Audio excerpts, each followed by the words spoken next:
Yapyasadvi Lebe gatim datchutitam tatonyam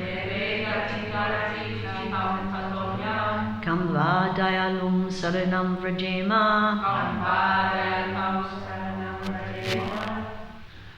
Synonyms: aho, alas, baki, the she demon Putana, young, whom, stana, of her breast, kala, deadly, kutam, poison, jigam shaya, out of envy, apayayat, nourished, api, although, asadvi, unfaithful, lebhe, achieved, gatim, destination, datri uchitam, just suitable for the nurse, tata, beyond whom, anyam, other, come, who else, va, certainly, dayalum, merciful, sharanam, shelter, rajema, shall I take. Translation: alas, how shall I take shelter of one more merciful than he, who granted the position of mother to a she-demon Putana, although she was unfaithful and she prepared deadly poison to be sucked from her breast. Repeat after me. Alas, how shall I take shelter of one more merciful than he, who granted the position of mother to a she-demon Putana, although she was unfaithful and she prepared deadly poison to be sucked from her breast. Purport. Here is an example of the extreme mercy of the Lord, even to his enemy.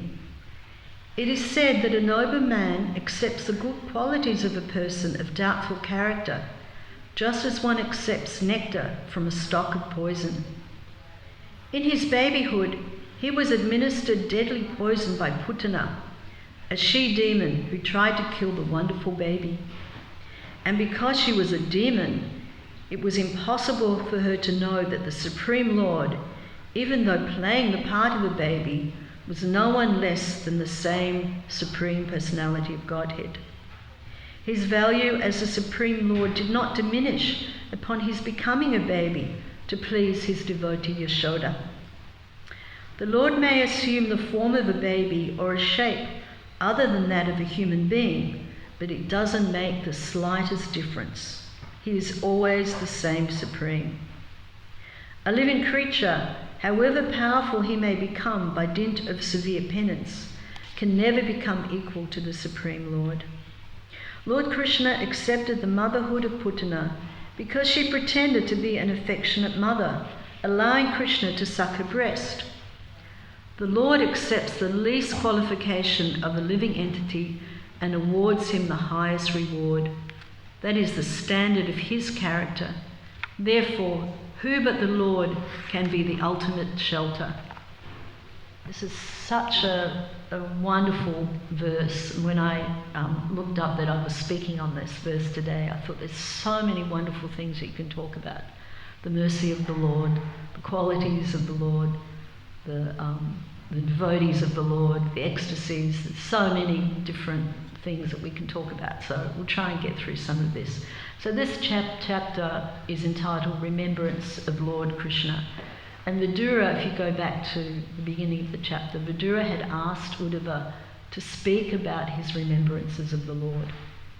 And Vidura, he was such a great, great devotee. He's likened to be the ultimate of the Vrishnis, so qualified, very dear, close friend of Lord Krishna's, highly devoted, very wonderful devotion. And even when he was 5 years old, his mother would call him to eat, but he was so absorbed in his worship of the Lord that he wouldn't even want to come and have his breakfast, it's described. And even to his very old age, he continued in that vein of great devotion to Lord Krishna.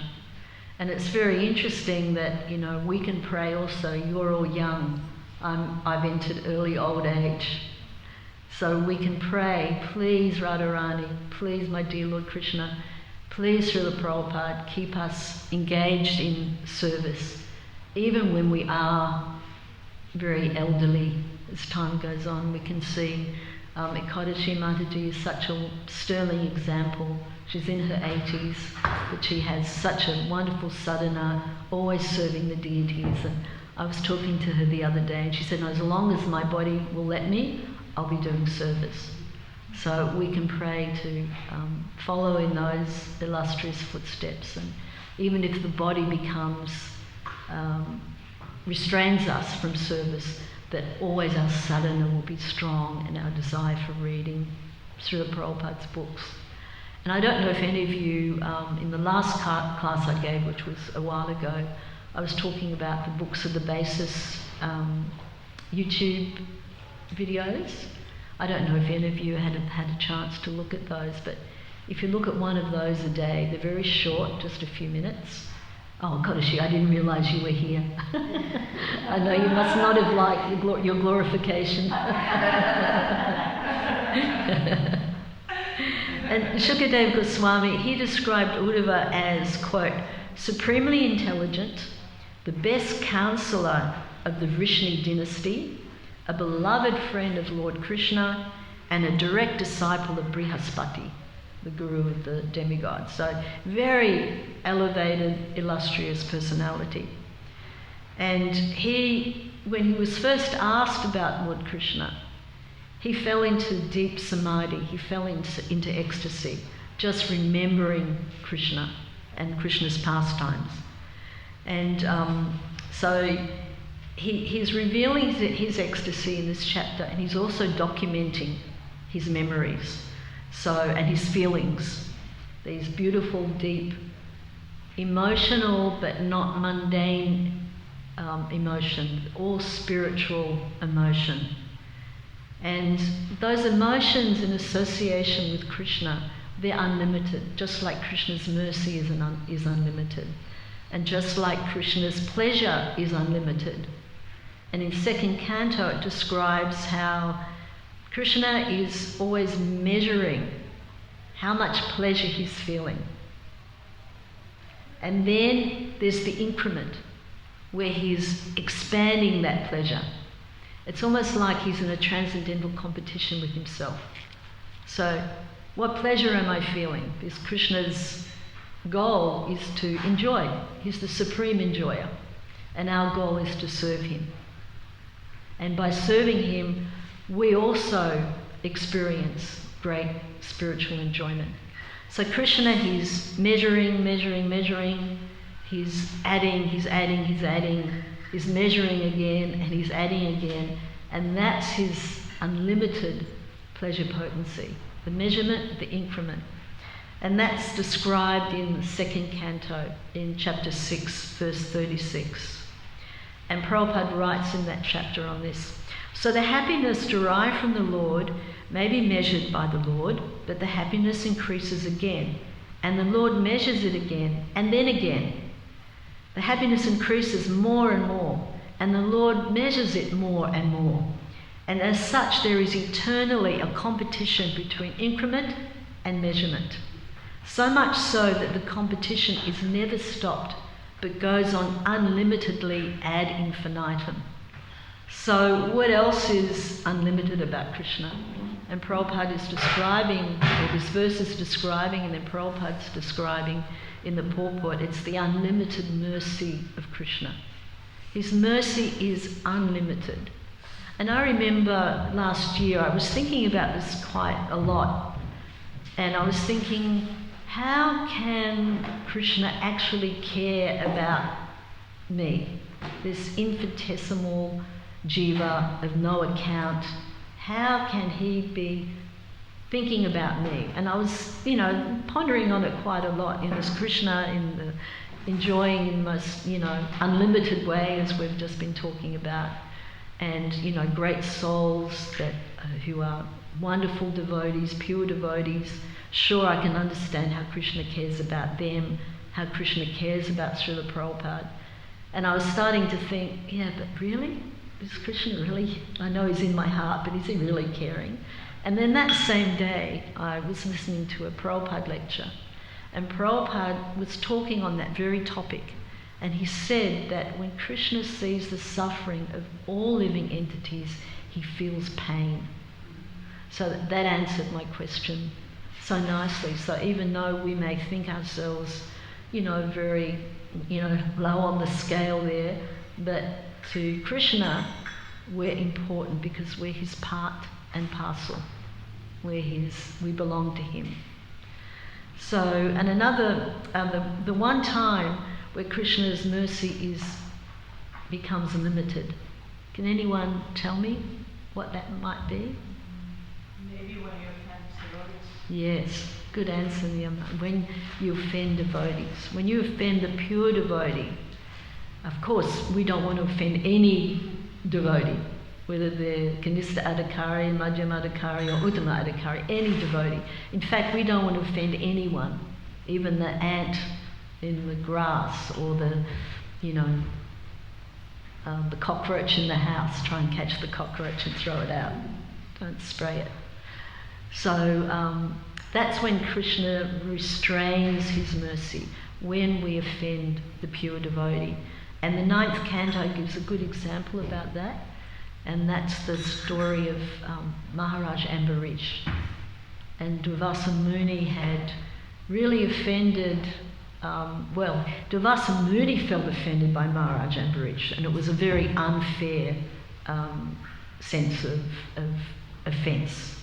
He got really uptight because Maharaj, you can read it in more detail in 9th canto, but Maharaj Ambarish had fasted for a very long time, and it was time to break the Ekadashi. The time had passed. Durvasa Muni showed up, and of course he couldn't eat before Durvasa Muni ate, but Durvasa Muni wanted to have bathe in the river. So all of this was going on, and Ambarish was thinking, Maharaj was thinking, well, what should I do? I have to break my fast. And he was advised, drink some water. But Durvasa Muni became incensed at this. How dare you eat before me? And then he was cursing Ambarish. And Krishna had given Ambarish the Sudarshan Chakra for his protection. And then the Sudarshan Chakra, which is Krishna, an expansion of Krishna, went after Durvasa Muni. And Durvasa Muni hid everywhere he could think of. He went to all the different planetary systems, and that Sudarshan Chakra was running after him, ready to cut off his head. And then he even went to Vishnu, said, please withdraw your Sudarshan Chakra, please, I beg forgiveness for my offence. And what did Vishnu say? He said, you have to beg forgiveness from Ambarish Maharaj. And it was only by Ambarish's mercy then the Sudarshan Chakra backed off. So that's when Krishna becomes tested, when his pure devotee is offended. So it's a really good example for us to be very mindful about not offending devotees, other people, devotees who aren't yet devotees, the non-devotees, where the time is just separating. So we have to be conscious of that.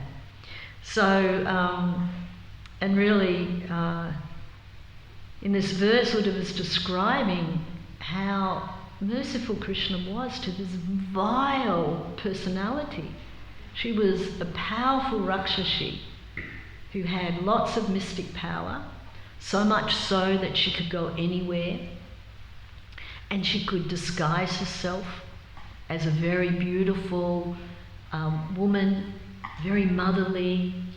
She walked into the house, Nanda Maharaj, Mother Yasoda, the gopis, they were all bewildered, thinking, oh, she's so beautiful. She's got this motherly affection. But actually, her business was going around killing little children. That was her thing. She was sent by Kamsa. It's described in the scriptures that her speciality was the blood of little children. So she was a vile, fearful, very frightening personality with a lot of great power. But Krishna is so merciful that he just took that little bit of qualification that she had, even though it was pretend that she wanted to breastfeed Krishna in a motherly affection. Actually, she had no intention, she just wanted to kill him. And I'll go on a little bit later and we'll talk about a little bit more about who she was in her previous life. So, just talking about Krishna's pastimes, as you know, they're going on somewhere in one of the universes all of the time. And Prabhupada gives the example of the sun. So just as the sun measures the time, it rises and then sets, so Krishna's pastimes in one place is happening, and then when that's finished in the other place, I believe it's almost simultaneous. And it's very interesting. In Bhagavatam it describes that because Krishna lived in our earth years, 125 years, but for Krishna that's just a moment. So these pastimes are just simultaneously evolving. And in Majjhila 2397 in the purport it talks about that. So the pastimes appear in one universe to another just as the sun is rising, going up in the sky and setting again. So although the sun appears to rise and set, it is continuously shining somewhere on the earth. So also we can understand Krishna's pastimes somewhere in one other planet, in one other universe, those pastimes are going on. How fortunate. And in Chaitanya Charitamrita, Lord Chaitanya himself actually quotes a very similar verse about Putana, which is very, very interesting. And it's chapter 22. And in that chapter, Lord Chaitanya himself is describing all the different pastimes of Krishna and the process of devotional service. It's a really interesting chapter. And he talks about the killing of Putana. And this is what Lord Chaitanya says. Oh, how wonderful it is. Putana, the sister of Bakasura. In some parts of the scripture, I think one of the Puranas, she is described as the daughter of... oh no, this is in her previous life. Sorry, I'm getting ahead of myself. In her previous life, she was... had seen Vamanadev, and but I'll touch on that a little bit later. So who is the Bakasura demon? What does he look like? Anybody remember? Yes, he's the duck. Sometimes he's referred to as the crane. That he's a bird. He's a bird. And Bakasura was the brother of Putana. So both these very powerful Rakshasa, they were going around following the orders of Kamsa, and Putana killing little children, Bakasura of course trying to kill Lord Krishna. So even though she had such ill intent, Krishna just saw that good quality. Just like it's explained in the scriptures that one can take gold from a dirty place, one can take a wife from an unqualified family, one can take good instruction from someone maybe who's not qualified but who can give the good instruction. So you can extrapolate out of whatever's bad, you can find some good. And when in text 6 of this chapter, because I went back and read the previous verses of course, it's describing about Uddhava going into samadhi, exhibiting these ecstatic symptoms. And when I read that, and it describes how after he'd come out of ecstasy, he came back onto the human plane. So he had transported himself into the spiritual world, and then he gradually came back to that on the human plane as described. And that reminded me of Prabhupada's ecstatic symptoms that he sometimes showed. There's only been, I think, around 2, maybe 3 times in that we were aware of Prabhupada's ecstatic symptoms. And I happened to have the great good fortune of witnessing that in Mayapur in 1976. And it was really because Prabhupada restrained himself from exhibiting those ecstatic symptoms because we weren't advanced, we wouldn't have understood at all. So Prabhupada, kept a very tight rein on it. But sometimes it became so overwhelming he couldn't. And this one time in Mayapur, he was beginning Bhagavatam class, chanting Jai Radha Madhava as Prabhupada would do, shaking his head and his thumb lifting up from the kartals. And all of a sudden he stopped. And I remember sitting there and I looked at another devotee and I looked at another devotee, and I could see everyone was like looking at each other, trying to figure out what had happened. Had Prabhupada, was he having a stroke? Was something wrong? Because we hadn't seen it. So we were very confused. And Prabhupada just sat there in this deep, deep ecstasy. And then one of the sannyasis, I think it was Hansaduta Maharaj, he started to start a kirtan. And then Prabhupada came back to that human plane.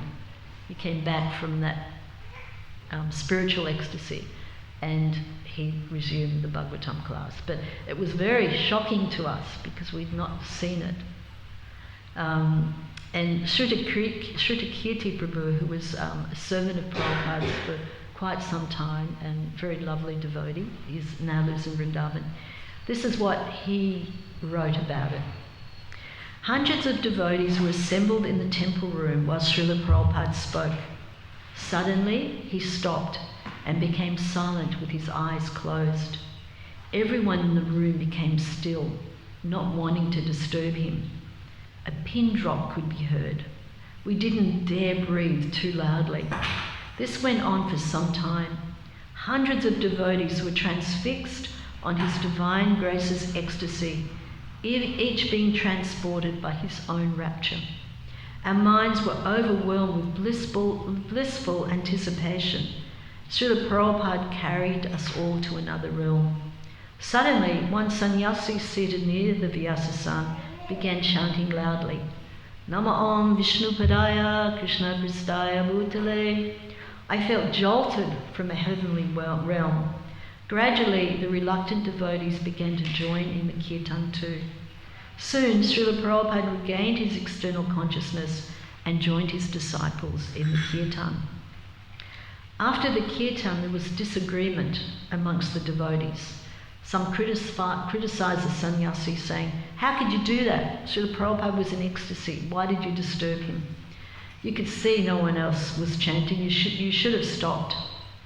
And the devotee said, oh, I thought I should chant. I felt that I should. This seemed the right thing to do.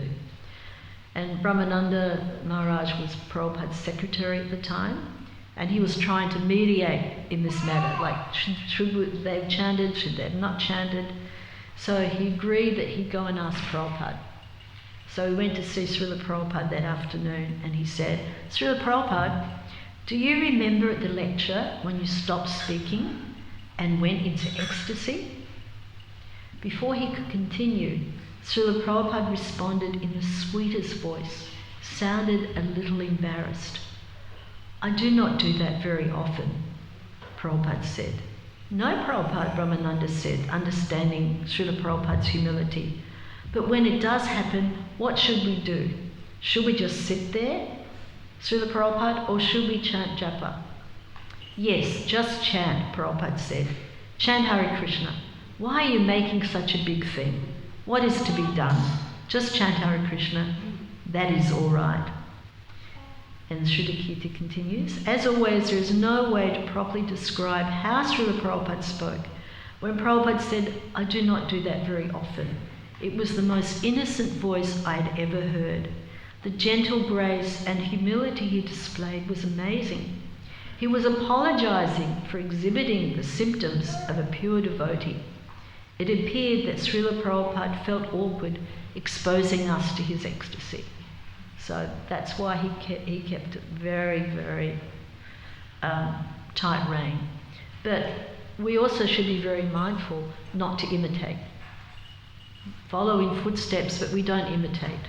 And Prabhupada warned us so much about the Sahajiyas, who are a group of people who imitate these ecstatic symptoms. And if you're visiting Mayapur or maybe even in Vrindavan, I don't know, you'll see some people, maybe a Baba will come with some ladies with him, and then he'll start rolling around the temple room floor, and they'll all be rolling around the temple room floor and wailing and carrying on. And Prabhupada was very firm about Sahajiyas.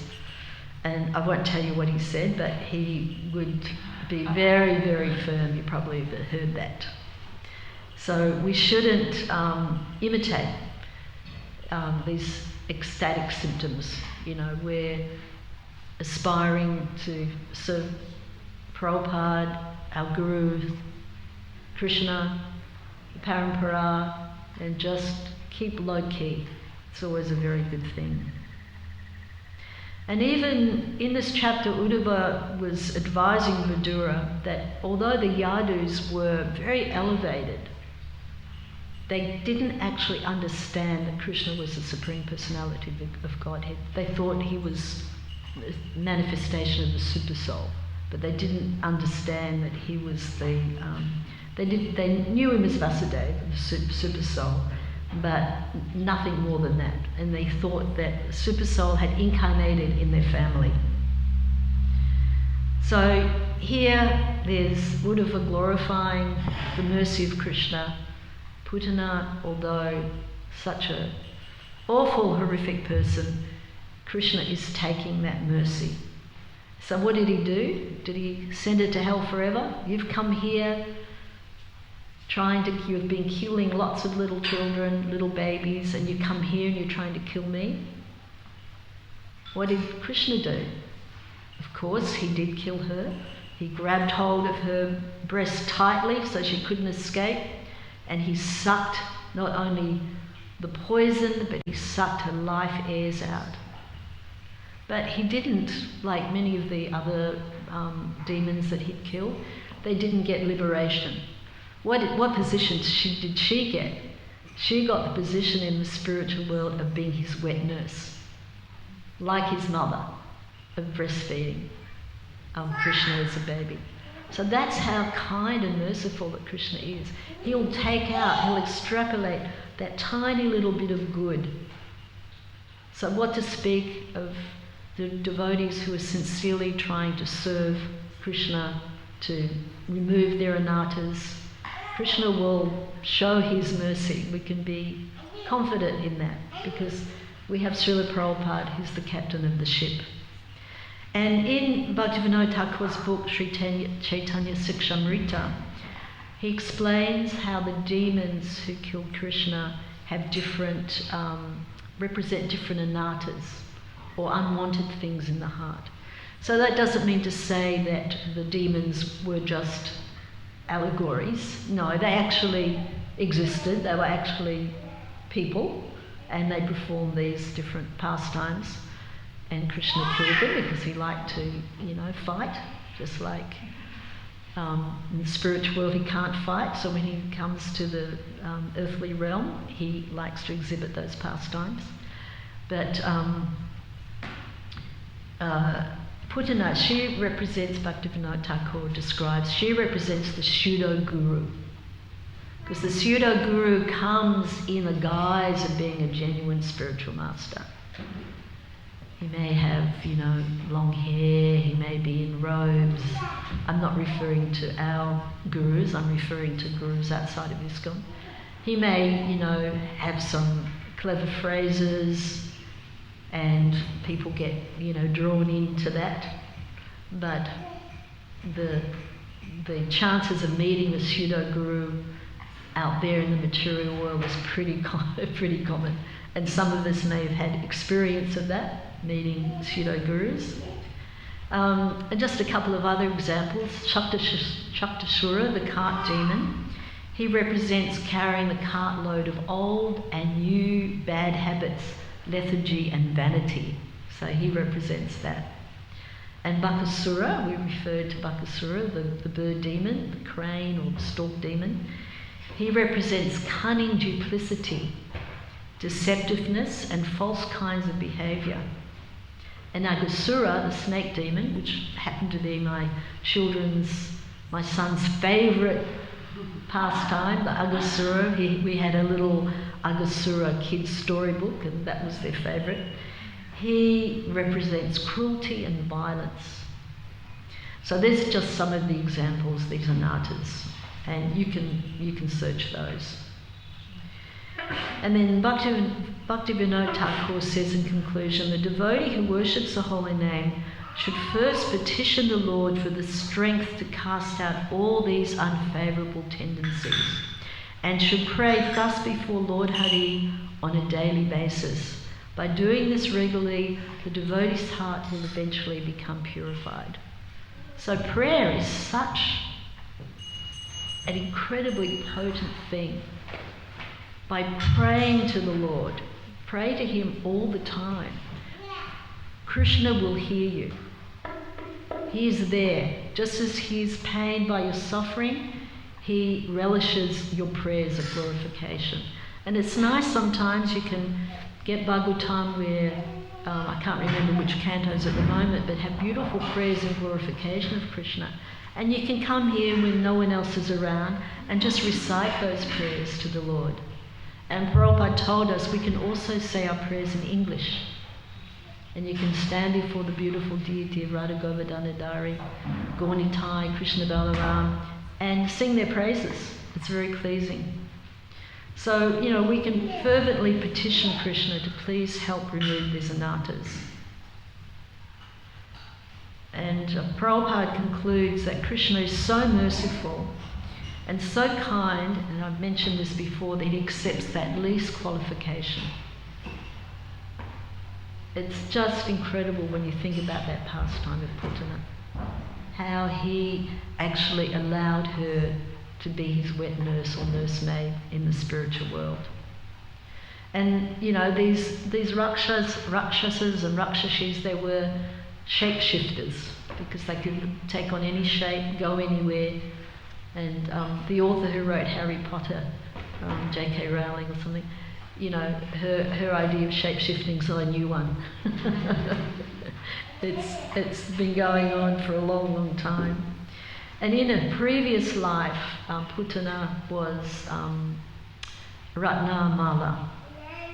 And she's sometimes described as the sister of Bali Maharaj, who was the great, great illustrious Bali Maharaj, who had the pastimes with Vamanadev. And sometimes she's described as the daughter, but generally, most commonly, as the sister. So when we just, read this or heard this story recently on Vamanadev, his appearance day, and he was such a beautiful personality that Bali Maharaj surrendered everything, despite Shukracharya telling him, no, he'll take everything. Then how will I be maintained? And the same with Ratnamala. When she saw Vamanadev, she had such motherly love and affection for him that she wanted to be his mother. But then when she saw that Vamanadev had taken everything from Bali Maharaj, she became very angry and bitter towards Krishna and said, I want to be your mother, but I will kill you when I'm your mother. So it's very interesting pastime. And Prabhupada talks about Shukracharya quite a lot. He was described as not a pure devotee, of course, and more inclined to fruitive activity. And Bali Maharaj was a grandson of Prahlad Maharaj, so very exalted family.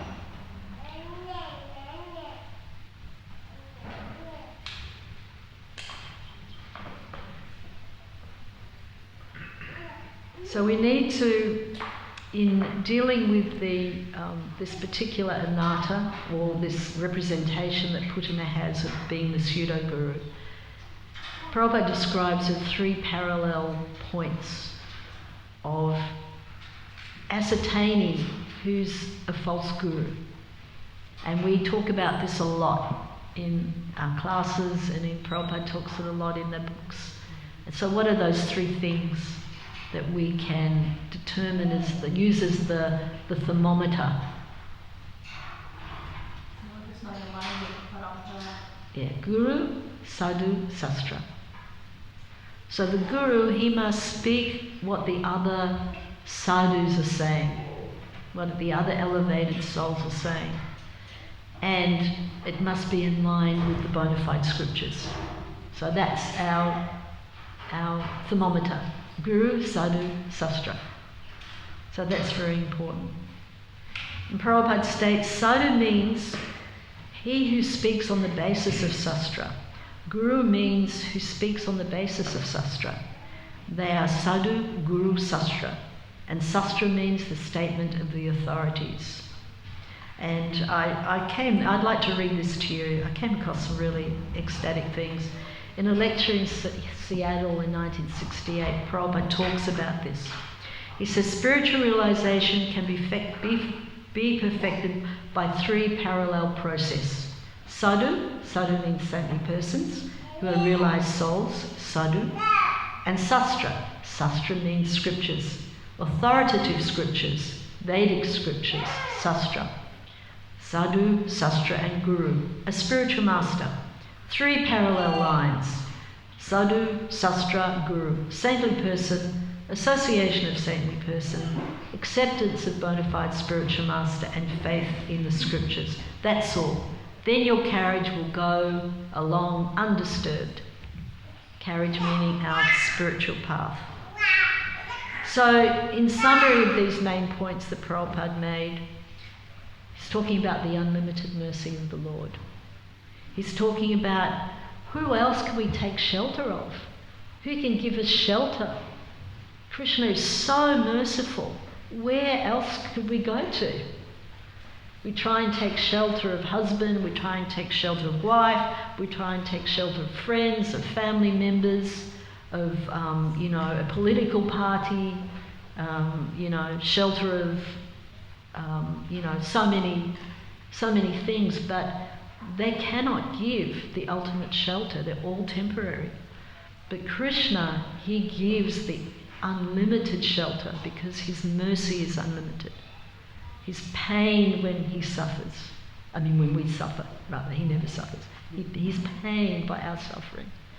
We're important to him. Not that we go around thinking, oh, I'm so important. No, but Krishna is kind. He's very kind. And, the other day we went to Rupa Raghunath's house. I had a lovely program there with Bhagavata Shraya Prabhu speaking. And we were all, pretty much everyone was over 50 who attended. And it was interesting, after it finished, we were talking about the time of death, because we're all kind of, that group we were getting on, and you start thinking about the time of death.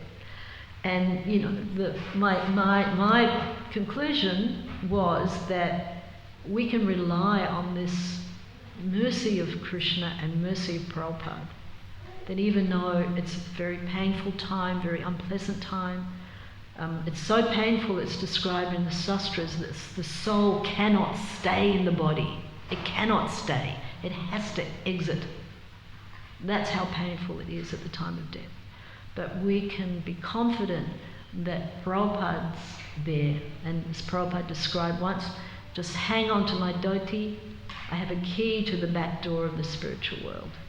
So we pray to Krishna that we will remember him at the time of death, that we'll remember Srila Prabhupada, but we can have some confidence that the mercy is there. And then the other thing is that the Lord accepts the least qualification of the jiva and still gives the highest reward. So I'm just wondering if we can have a couple of minutes, I'd just like to read, I'll just read the verses, the pastime of Putana. Putana Rakshasi's heart was fierce and cruel, but she looked like a very affectionate mother. Thus she resembled a sharp sword in a soft sheath. So it's a good reminder to us, all that glitters is not gold. And you can't tell a book by its cover. Someone can look very beautiful or act very, nicely, but what's in the heart? We have to be careful. Although seeing her within the room, Yasoda and Rohini, overwhelmed by her beauty, did not stop her, but remained silent because she treated the child like a mother.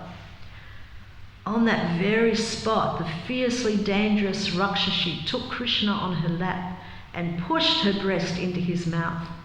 The nipple of her breast was smeared with a dangerous, immediately effective poison. But the Supreme Personality of Godhead, Krishna, becoming very angry at her, took hold of her breast, squeezed it very hard with both hands, and sucked out both the poison and her life. Unbearably pressed in every vital point, the demon Putana began to cry, "Please leave me, please leave me. Suck my breast no longer." Perspiring, her eyes wide open and her arms and legs flailing, she cried very loudly again and again. As Putana screamed loudly and forcefully, the earth with its mountains and outer space with its planets trembled. The lower planets in all directions vibrating, and people fell down, fearing that thunderbolts were falling upon them. O King Parikshit, when the gigantic body of Putana fell to the ground, it smashed all the trees within a limit of 12 miles. Appearing in a gigantic body, she was certainly extraordinary. And what did she look like in her Rakshasi form? Her mouth was full of teeth, each resembling the front of a plough. Her nostrils were deep like mountain caves, and her breast resembled big slabs of stone fallen from a hill. Her scattered hair was the colour of copper. The sockets of her eyes appeared like deep, blind wells. Her fearful thighs resembled the banks of a river. Her arms, legs and feet seemed like big bridges, and her abdomen appeared like a dried-up lake. The hearts, ears and heads of the cowherd men and women were already shocked by the Rakshasi's screaming, and when they saw the fierce wonder of her body, they were even more frightened. And what did they see? They saw little baby Krishna still on her chest. So I'll just finish off with the translation again. And then if we have a quick minute for any questions.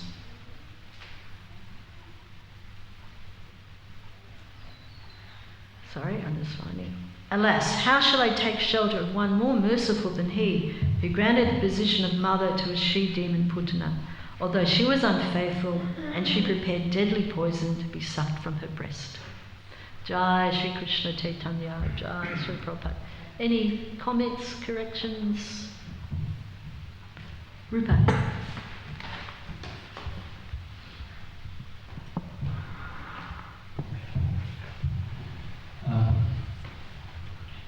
We were talking about Putana's previous incarnation as Ratnamala. Yeah, Ratnamala. So is that described in the demons of Vrindavan? I forget which sastra I got that from, but it is described in, I think, Bhaktivinoda Thakur's Chaitanya Shikshamrita. But it's well known that she was Ratnamala. Thus, that whole pastime of her wanting to be the mother of Krishna, and then Vamanadev, Krishna, and then becoming very bitter and angry because Vamanadev took everything from her brother. I always find it really fascinating who all these different personalities were in their previous lives, or in Krishna Leela or Chaitanya Leela. Well, thanks for the nice class. Thank you, brother. You were talking about Krishna, how he's appearing different from different universes, just like the sun rising and so forth. What about, this has escaped my mind, Lord Chaitanya? I know he comes to this universe every 1,000 Kali-yugas. Yes, he doesn't appear as often. I actually can't answer that. Krishna Kirtan? Lord Chaitanya, his pastimes, or just as Krishna's pastimes are continually going on and on. Padmalochan's asking, what about Lord Chaitanya's? Yeah. Just he appears a little less. It'd be the same time as Krishna. Yeah, every time Krishna comes, then Lord Chaitanya comes after. Automatically. So they continue onwards.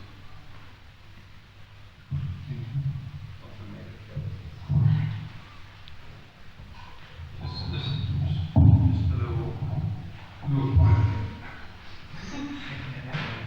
The Charles tells us also that as trees are squashed by Bhutan when she fell over, Santayani or Mom would actually Kamsha's orchards. Oh, that's interesting. Did you mention, oh sorry I came very late for that, did you mention Pundarikani at all? No, I haven't. Because that's... Would you like to tell us about that? Well, I'm not good at but anyway, that's the verse that Kunda chanted to highlight the ecstatic devotion of Pundarikani was set in the very popular setting with nicely done hair and all smeared with fragrant oil and... Yeah, Kunda took that out and introduced it to this great devotee. It sees from an external point of view. It looked like a materialist, and then he couldn't chant this particular verse. And then he went to the great exorcism, yes. And he heard the kindness and mercy of Krishna towards people, and this is a very famous verse for that. And then he could understand actually how elevated Pundarik Vijayanidhi was. Yes. It's connected to this verse. Yeah, it's very nice. Thank you. Hare Krishna, everyone. Thank you so much for listening. Glory to Srila Prabhupada.